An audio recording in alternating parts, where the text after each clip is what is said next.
Lord of the mystery के दुनिया में main character Klein Moretti grey fog में अपना tarot club as a Mister Fool बनकर चलाता है। उसे क्या कहते हैं और ये क्या है? क्या आप लोग जानते हो? सफीरा कैसल। जी हाँ, आपने सही सुना। उस जगह को सफीरा कैसल कहते हैं जहाँ ग्लेन मोरिटी मिस्टर फूल बनकर टैरो क्लब चलाता है। लॉर्ड ऑफ मिस्ट्री के दुनिया में ऐसे टोटल 9 डिवाइन प्लेसेस हैं जिन्हें सेफिरोट कहते हैं। तो आज हम इन्हीं 9 सेफिरोट के बारे में बात करने वाले हैं। वीडियो शुरू करने से पहले जो लोग इस वीडियो को देख रहे हैं प्लीज लाइक कर दें और चैनल को सब्सक्राइब भी।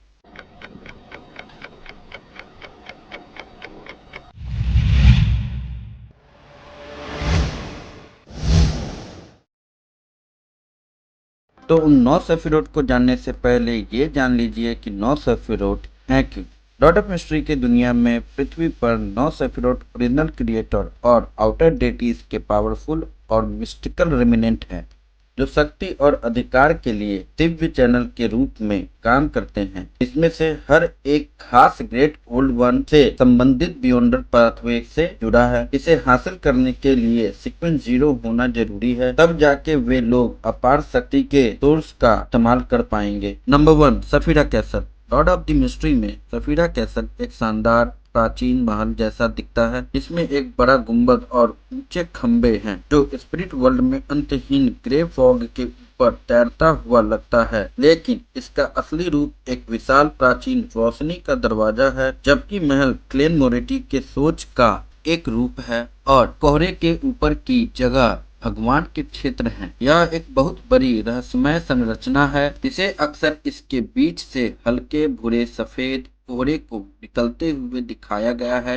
और इसमें लॉर्ड ऑफ द मिस्ट्री से जुड़ी अपार शक्ति है। सफीरा कैसल की हिस्ट्री की बात करें तो फर्स्ट इपोक पिछले मालिक the celestial worthy of haven and earth for blessing ने लोगों को सफीरा कैसल में ककून के अंदर बंद कर दिया था क्योंकि वे फिर से जिंदा होने के लिए कुछ खास शर्तें पूरी होने पर कुछ लोगों को क्या करने का तरीका था, लेकिन कुछ गड़बड़ हो गई और वह योजना के अनुसार फिर से जिंदा नहीं हो पाए। ग्लेन मोरिटी से पहले के बियॉन्डर्स को इस बात की जानकारी थी कि सफीरा कैसल है, पर उनमें से किसी भी बियॉन्डर को मिला नहीं और वे सब सोचने लगे कि सफीरा कैसल एक मिथ है। लॉर्ड ऑफ द मिस्ट्री में सफीरा कैसल एक powerful pocket dimension and conceptual space है जो the Lord of the Mystery pathway की एबिलिटी देती है, जैसे enhance divination, anti tracking, historical projection and powerful fog for attack. साथ ही ग्लेन को प्रार्थना सुनने में, चीजों को स्टोर करने में और स्पिरिट बॉडी को बुलाने की ताकत देती है। नंबर 2, केओसी। लॉर्ड ऑफ द मिस्ट्री में केओसी एक प्राचीन सफीरा है जो द गॉड ऑलमाइटी से जुड़ा है, जहाँ रॉ करप्शन एंड पोटेंशियल दिखता है। इस जगह पर केओसी असली और मायावी दुनिया को मिलाता है जो द गॉड ऑलमाइटी पाथवे की क्योटिक नेचर है, जहाँ से ब्लास्फेमी स्लेट और यूनिकनेस पैदा होता है। केओसी दिखता कैसा है? तो वह एक उथल पुथल वाला और अजीब समंदर है जो सभी रंगों और सभी संभावनाओं को अपने अंदर समेटे हुए है। केओसी की पावर एंड एबिलिटी। केओसी में पाथवे जो केओसी से जुड़े हुए हैं, जैसे power over nature, creation, destruction और रियलिटी, पर केओसी का करंट मालिक एडम है जो इसे कंट्रोल करता है। Number 3, river of eternal darkness. Lord of the mystery में इटर्नल डार्कनेस की नदी एक कंसेप्चुअल मायावी नदी है जो मौत, अंधेरे और समय के बहाव को दिखाती है।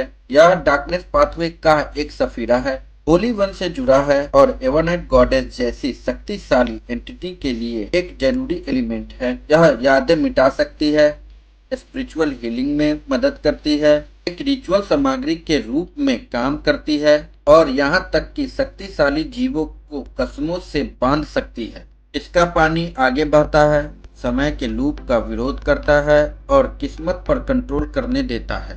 Parents of river of eternal darkness. Lord of the mystery में रिवर ऑफ इटर्नल डार्कनेस चौड़ी, शांत, गहरी और रंगहीन नदी के रूप में दिखाई देती है जो अल्टीमेट स्टिलनेस और डेथ का प्रतीक है, जहां मृत्यु भी खत्म हो जाती है और इसके मायावी पानी में होली सेक्ट के लोग दिखाई देते हैं जो great old one eternal darkness और उसकी मौजूदा मालिक द एवानाइट गॉडेस से जुड़ी है। History of river of eternal darkness, यह एक प्राइमोडियल सफीरा है जो स्पिरिट वर्ल्ड, मौत और स्पेस टाइम से जुड़ी शक्ति का सोर्स है, जो डेथ पाथवे खासकर होली वंश के लिए नींव बनती है। इसकी शुरुआत सील किए गए वेस्टर्न कंटिनेंट से हुई थी, जहां फिनिक्स एंसेस्टर ग्रेगरेस ने इससे अंडरवर्ल्ड बनाया था।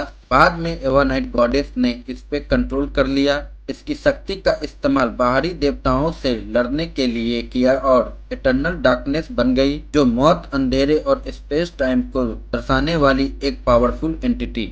रिवर ऑफ इटर्नल डार्कनेस की पावर और एबिलिटी को बताऊं तो यह है जैसे spiritual cleaning and restoration, memory erase, identity alteration, oath binding, pathway integration, spiritual dominance, space time symbolism और रिचुअलिस्टिक पावर। यदि आप अभी तक मेरी वीडियो देख रहे हैं तो प्लीज वीडियो को लाइक करना ना भूलें, इससे मेरी मोटिवेशन बनी रहेगी। Number 4, city of calamity.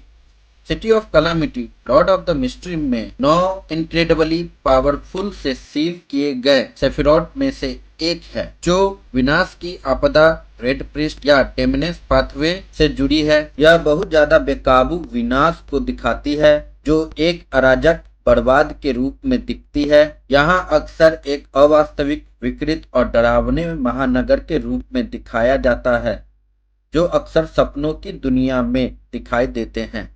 City of calamity की पावर और एबिलिटी, इनके पास source authority, power enhancement, catastrophe manipulation और वार एंड कियोस जैसी शक्तियां हैं। नंबर 5, नॉलेज मूर। यह भी उन 9 सेफिरोट में से एक है जो नॉलेज डेमन पाथवे को दिखाती है। इसमें सारा ज्ञान और इंटेलिजेंट शामिल है।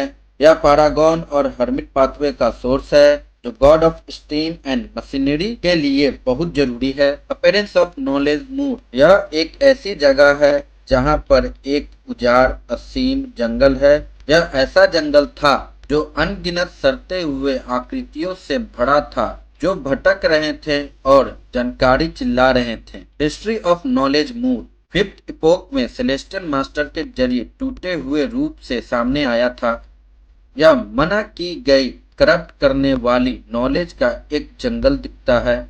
सर्वनाश के दौरान इसका इस्तेमाल सेलेस्टियल मास्टर और स्टीम और मशीनरी के भगवान ने बाहरी देवताओं से लड़ने के लिए किया था। Power and ability, knowledge moor में omniscience and knowledge embodiment, ocean of knowledge, madness, symbolism manipulation, conceptual truth manipulation, high dimensional information transfer, divine authority और ब्लैकमेल या फिर इन्फ्लुएंस करने की पावर होती है। नंबर 6, की ऑफ लाइट।